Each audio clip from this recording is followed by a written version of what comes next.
The Fall by Matt Hu, 81. The dank vault was silent and cold. Water dripped endlessly onto the flagstones, carving out patterns in the wrought granite. The empty, echoing spaces were filled with looming arches and hidden niches within which anything could avoid detection. The only source of light was a pair of candles on a rough stone altar to the Emperor, before which a single figure knelt in prayer. The threadbare tabard he wore poorly concealed his massive physique, and every muscle spoke of endless years of physical training. His shaven head was crisscrossed with scars, honors won in many victories, and 3 silver service studs glittered from his brow. The biting cold and whispering silence would have driven any other man to distraction, but the aspirant was unperturbed. He had fought for centuries across countless worlds, and a mere 13-hour vigil barely registered.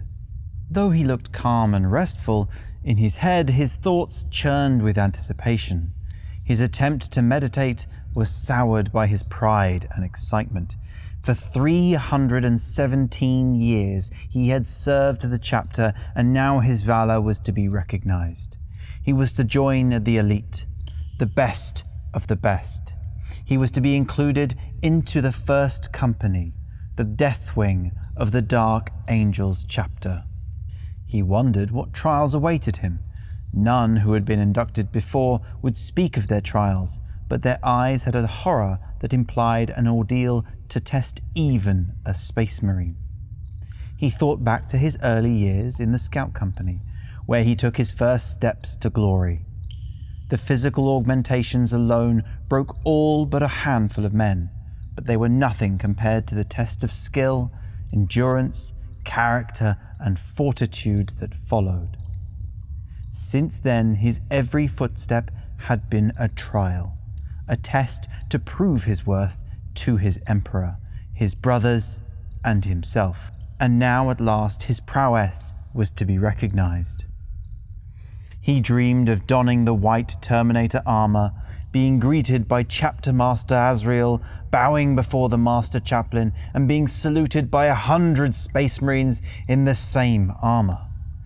Perhaps this would lead to even greater glory, a captaincy, perhaps even the position of Chapter Master itself. One day, perhaps, 1,000 Dark Angels would call out his name in celebration upon a field of victory. Yes, indeed, his greatest glories had yet to be won. He was startled out of his reverie by the sound of heavy breathing, mere inches from his exposed neck. His combat training demanded that he react and strike out at the interloper. But he held his position of prayer. He had been warned that violence of any kind was not permitted in this hallowed ground and would be a fatal mistake.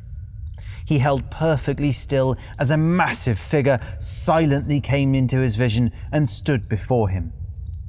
The power-armored figure dwarfed even his own build, and he found himself wondering how the interloper had moved so silently. He risked a glance and nearly started to his feet. It was Ezekiel, Grand Master of the Librarians, Guardian of the Keys, and holder of the Book of Salvation. Ezekiel stood before him, and his penetrating eyes bored into the kneeling Space Marine, powerful psychic probes touching his mind and testing his character. For a long second, Ezekiel's mind bored through his soul. Then, as if satisfied by what he saw, he stepped back and broke contact. He turned to the altar and silently pressed a specific point. A secret compartment whispered open, shining with the fading light of a stasis field. From the compartment, Ezekiel removed an ancient scroll, cracked and yellowed with age, which he reverently unrolled and passed to the kneeling Marine. The Marine accepted it with suspicion, even as he wondered, where was the chapter master? The chaplains? Was this to be his trial? He stared at Ezekiel for a moment. Then his eyes fell upon the parchment, and in a heartbeat was enthralled. Here was a secret so hidden and guarded that even a service veteran like himself had never gleaned anything but the most fleeting aspect of it. He had yearned for such knowledge all his life and devoured it like a starving man. However, all was not as it seemed. As he read on, his hunger was replaced with horror, his beliefs with dread, his pride with shame. With every word that passed, his soul withered, and his eyes seemed to beg to change what was laid out before them. But they could only continue to the bitter end. By the time he finished, his dreams of glory were ground into the dust. His pride tasted like ashes in his mouth, and his martial zeal with a lethargy he had not known for 400 years. He wished he had never accepted the scroll, never entered the vault, never been accepted into the Deathwing. The following is what was on that parchment.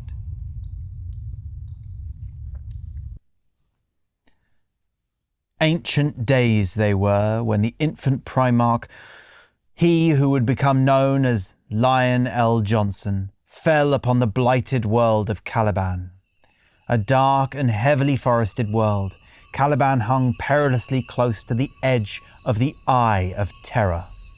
And as such, the weight of corruption and mutation hung heavily upon its inhabitants. Children would be born with hideous disfigurements, and cattle would give birth to monsters and serpents. The shadowy forests were filled with unnatural movement and the not-so-distant howls of things that would make men mad to look upon. The night sky was filled with the sleeping corruption of the eye, and the people quickly learned to never look up or risk madness.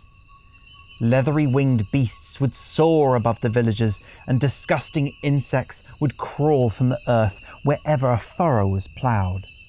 The arrival of the Primarch went completely unnoticed, his fiery descent unremarked upon, even when it crashed into the deepest, most shunned part of the forest.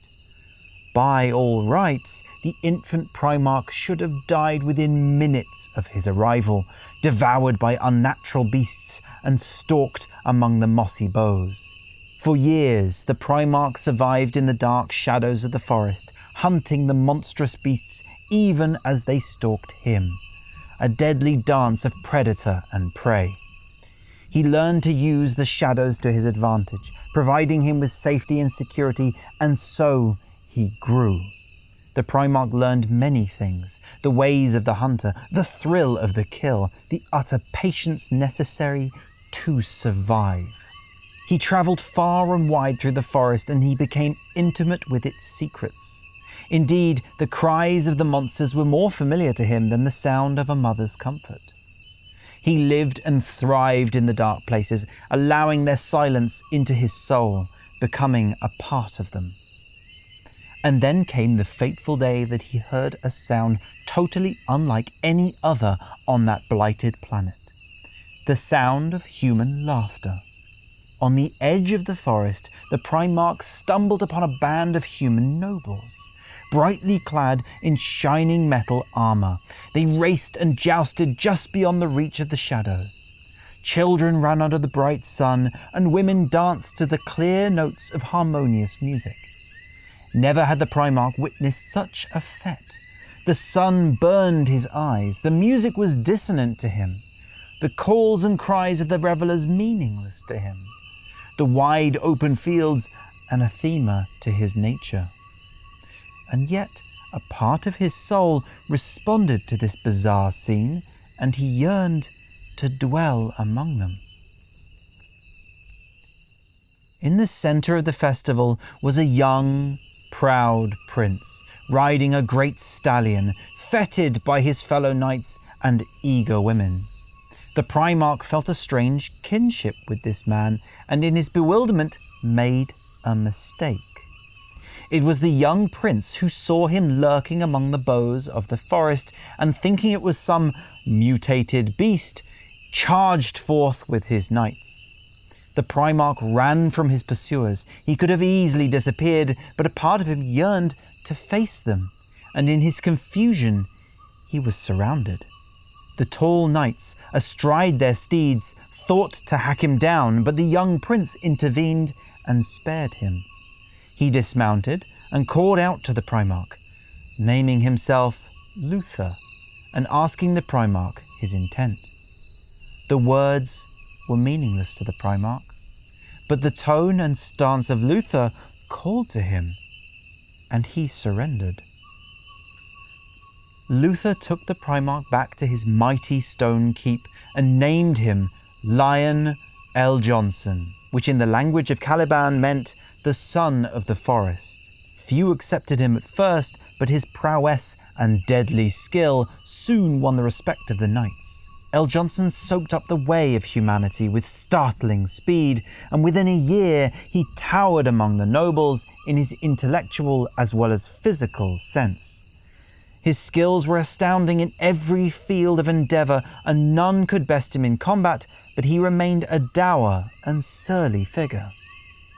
His closest companion was Luther, whose airy and charismatic manner complemented L. Johnson's skills perfectly.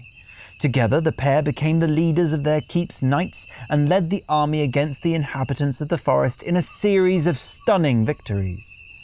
Soon, tales of L. Johnson and Luther's exploits spread to all the keeps in the lands of Caliban.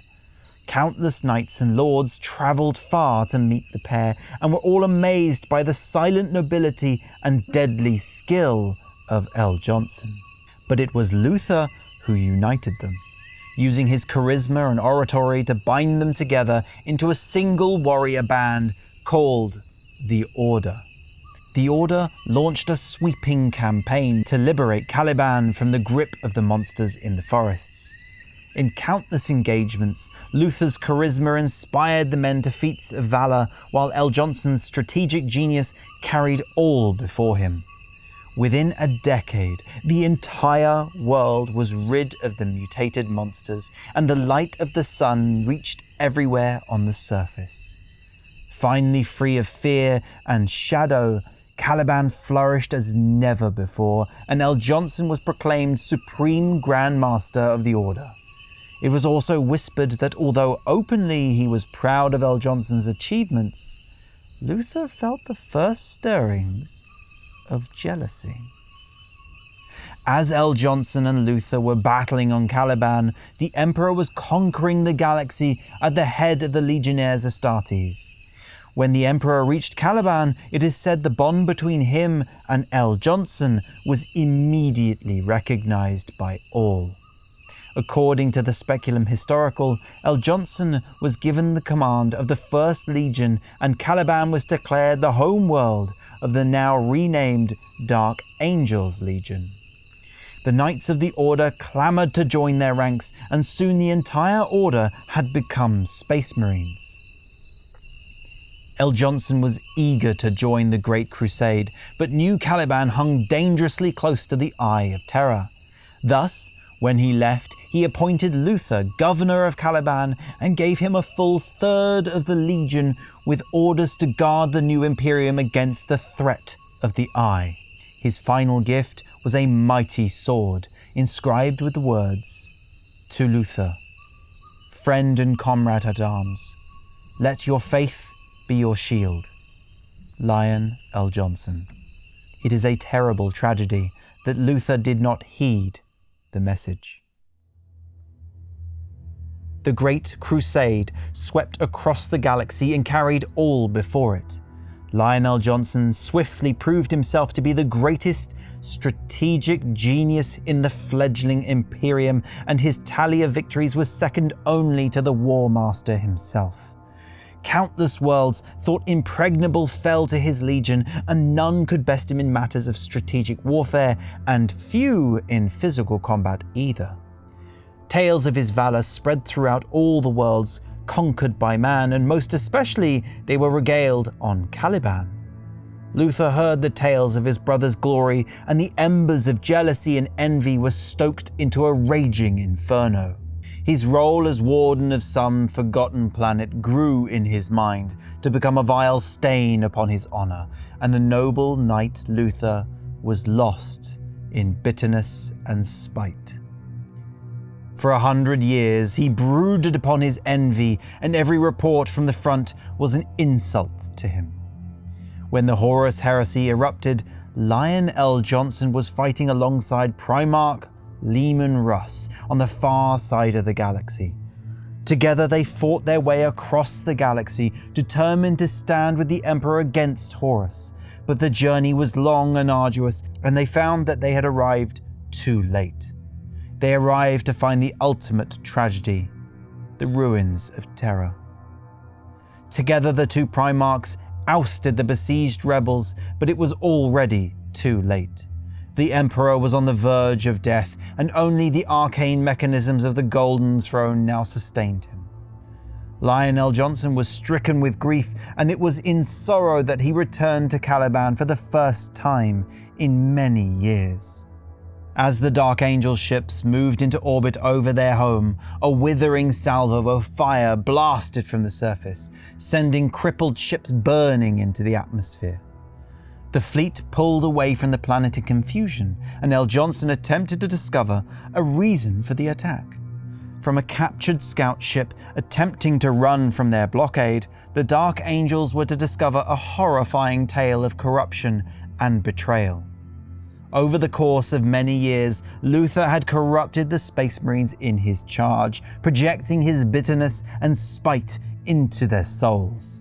His powerful oratory had twisted them with an all-consuming hatred of those who had stolen their glory and abandoned them to be little more than caretakers. Luther had declared allegiance to Horus and the cause of the ruinous powers.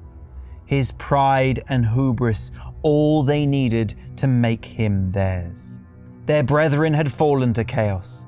The Astartes of the Dark Angels Legion were now traitor Marines. Lionel Johnson's thoughts cannot be imagined. For centuries, he had hunted and burned away the corruption of chaos, only to lose his own father and half his brothers to the ruinous powers. And now his own sons had turned upon him and followed his oldest friend into damnation. The Imperium was now filled with vengeful loyalists, hunting out any trace of corruption. The very fact that any Dark Angels could fall to chaos would be damning evidence against all Space Marines of the First Legion. It would spell their doom. Lionel Johnson declared that this was a heresy beyond forgiveness. The souls of their brothers had fallen into sin. They must be made to repent for their wickedness by any means necessary. Lionel Johnson's fury was terrible to behold. His entire fleet moved to assault the planet, ruthlessly bombarding the surface. The forests burned and the ground shook with the fury of battle as the ships and defense silos smote each other with the power of the suns. The mighty keeps collapsed to the ground, and the villages were atomized in the inferno. Little by little the defenses were shattered, until L. Johnson finally ordered the invasion and personally led the assault against the bastion in which Luther sheltered. The Primarch swept through the fallen Dark Angels with the power of a hurricane, and broke through to Luther's twisted throne room with ease. As the fallen and the true angels battled in a furious storm of butchery, Lionel Johnson and Luther faced off in a circle of silence. Neither spoke, for there was nothing to be said. The betrayal stood between them, and there was no possible recompense. The Primarch was a power beyond the ken of mortal man, but Luther had been elevated by sorcery and the energies of the warp. The two met blade to blade in a test of skill and power that shocked even hardened Space Marines. In the midst of frenzied carnage, they had eyes only for each other, and while the corpses of Space Marines piled up high, the fleet continued its furious bombardment. The surface of Caliban began to crack and heave under the strain. Volcanoes erupting and earthquakes triggering all over the planet. The fury of the Dark Angels blinding them to the devastation they wrought. In the crumbling keep, Luther, and L. Johnson fought on. Their brethren slaughtered, they battled alone, yet neither would yield. They fought with superhuman strength, equally matched in all but purpose. But then Luther stumbled over the corpse of one of his fallen brethren and exposed his neck to the lion's blade. As Luther fell, the lion raised his blade high, and even in his fury he found he could not bring himself to end his beloved friend's life. Luther had no such reservations, and as L. Johnson hesitated, he unleashed a sorcerous attack that struck him terribly. The lion was thrown across the room, writhing in agony as tendrils of corruption flew from Luther's hands to invade his body. Luther towered over the lion, his arrogant sneer revealing the joy he felt at his friend's torment. The Primarch struggled to stand, and Luther redoubled his attack, burning the Primarch with a torrent of pure warp energy. Terrible agonies racked the Primarch from within, but even in searing pain, Lion L. Johnson would not yield. A tidal wave of power broke against L. Johnson's mind and body, but he would not yield, and he still strove to stand. The two forces were perfectly balanced, the irresistible force against the immovable object. Luther threw every last ounce of might into his attack, and tears of blood wept from his eyes, but the lion still would not yield. In desperation, he abandoned all defenses against the pain as he surged to his feet. For a moment, the stoic mask he always wore fell. For one instant, the nobility and valor of the lion was revealed without distortion. The veil fell from Luther's eyes, and the full horror of his betrayal was revealed to him. In an instant, he clearly saw that it was not the lion that was the betrayer. It was him. His treason was threefold: against his friend, against his legion, and against his own nobility. He had thrown away everything dear to him in the name of bitterness and an empty promise of the dark gods. Luther cast his weapon away and collapsed before L. Johnson, weeping tears of grief at the enormity of his own actions. Around Caliban, the Eye of Terror convulsed as the dark gods realized that they had once again been thwarted. Their rage tore at the fabric of reality, and the Eye of Terror surged forth. A swirling vortex of warp energy swept through the system, scattering the fleet and hitting Caliban with its unholy fury. The surface buckled like a startled horse, and great chunks of land were sent spinning into the depths of space. The relentless bombardment of the Dark Angels had already weakened the planet, and to their horror, it broke apart. The few remaining Dark Angels aboard their ships were forced to watch in disbelief as Caliban broke apart and was sucked into the maelstrom of the warp. All that remained was a drifting asteroid belt and the ruins of the Great Keep. The Dark Angels descended to the rock, and they discovered Luther, sealed in his power armor to keep him protected from the vacuum, but curled in a fetal ball, endlessly repeating the same phrase. Over and over, he told the Dark Angels that the Watchers in the Dark had taken the Primarch, and that one day they would return him to forgive Luther his sins. Not knowing what else to do, they sealed him in stasis to await the day of his judgment. The Space Marines scoured the rock, but could not find any traces of the Primarch.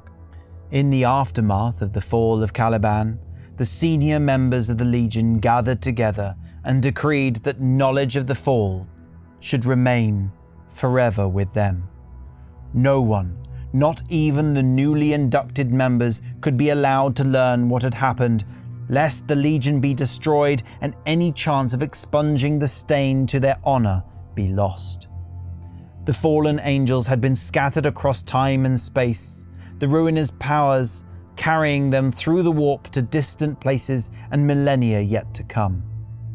The Dark Angels swore to hunt down each and every one of them, no matter where or when they may lurk, and purge them of their wickedness. Only by making every fallen repent could the Dark Angels expunge the vile stain on their honor, and until that day, the secret burden of shame must remain with those chosen to bear it, the Deathwing. So long as even one fallen angel remains alive and unrepentant, the Dark Angels would be unforgiven, cursed by their ancestors to eternally atone for the sins of the past. The kneeling Marine looked up at Ezekiel, not knowing if he could find the strength to take even another breath. He carefully rolled the scroll, his hands quivering with barely contained fury. Ezekiel watched impassively, and then accepted the scroll back, reverently, before breaking the silence by saying, "This is our shame, our sin. You must now carry the weight of grief to the end of your days. We alone can bear this burden. This is what it means to be a Deathwing." The kneeling Marine bowed his head and said, "I understand." "Do you? How can you understand what is necessary? How can you possibly know what must be done to preserve any hope of regaining our honor?" barked Ezekiel. "We must hunt down every fallen angel and make them repent at any cost," the Marine snarled. "And what of those who seek out what is not theirs to know?"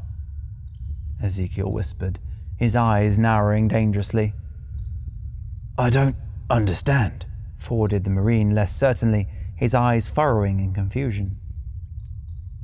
Ezekiel did not reply, but from a shadowy alcove stumbled a shambolic figure. Dressed in the ragged remains of an Imperial Navy uniform, his hands and feet were bound with manacles and his mouth gagged, but he wept tears of fear and his eyes pled for mercy. Ezekiel watched him approach without reacting as he stumbled and dragged his heels like he was not even in control of his own feet. He stopped between the pair of Space Marines and turned to face the kneeling Marine.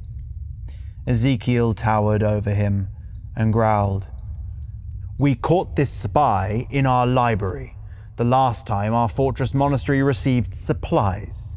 He tried to resist, but we know his masters lurk within the Inquisition. If he escaped..." The kneeling Marine looked at the pitiful figure before rising to his feet and calmly clamped both hands on his shoulders. The man struggled to break free, shaking his head, soiling his uniform in his terror and desperation, fat tears rolling down his cheeks. The Marine leant forward, looked deep into his pleading eyes and whispered, "I will release you of your burden." And then in one swift moment twisted the man's head 180 degrees. A mercy killing. Ezekiel watched impassively as the corpse fell to the ground, and the Marine stood silently, staring back at him, daring Ezekiel to judge him. Ezekiel regarded him for a long second, and then turned away, saying, "Now you are a Deathwing.